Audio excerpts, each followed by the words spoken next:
Ghost Rider casually waved his hand, and the sturdy prison door instantly melted into molten iron. The Hell Cycle, sensing its master's summons, immediately soared over the guards' heads. As he walked out of the precinct, the motorcycle was already waiting for its master. Suddenly, a guard hit the Ghost Rider's jaw from behind, dislocating it. Terrified, the guard broke into a cold sweat. Luckily, the Ghost Rider spared him, turned around, mounted his Hell Cycle, and quickly fled the prison into the night, leaving a trail of chaos in his wake. His high-profile escape alerted every precinct, and soon, the roads were quickly blockaded by police cars.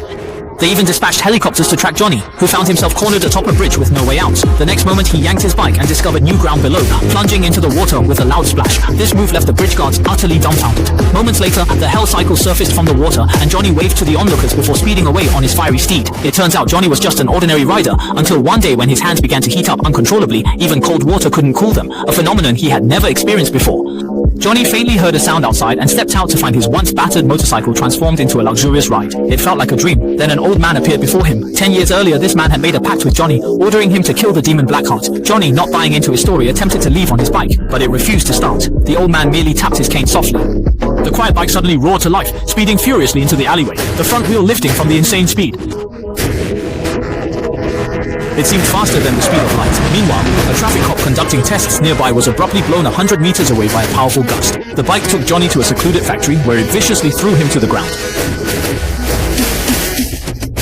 Suddenly, a thick white smoke billowed from Johnny's eyes, stinging them as his whole body burned. Each step he took left a trail of smoke. This was the phenomenon of hellfire, which burned every inch of his flesh until all that remained was a skeletal frame. This marked the Ghost Rider's first transformation. Out of nowhere, a dark figure appeared ahead. It was Blackheart, the son of the old man, accompanied by an eerie wind. Blackheart hung the Ghost Rider on an iron chain, but Johnny yanked the chain free to use it as a weapon. However, he immediately stepped into a puddle, unaware that the water demon was clutching his leg. A heavy truck came barreling toward him, striking him into pieces. This perfect strategy of diversion and attack proved flawless. Blackheart mockingly sneered that the Ghost Rider was nothing to fear. Just as he assumed victory, a skeletal hand rested on his shoulder, and he was punched dozens of meters away by the Ghost Rider.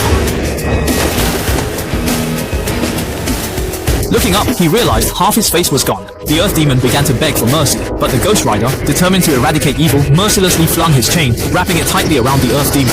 As hellfire consumed him swiftly, the Earth Demon turned into a statue, which then crumbled into dust with a light pull. The other demons, witnessing the Ghost Rider's power, fled without a trace as Johnny whistled. The Hell Cycle immediately emerged from the alley. Johnny stroked its fuel tank, channeling an intense bond with the bike, making it his ghostly steed.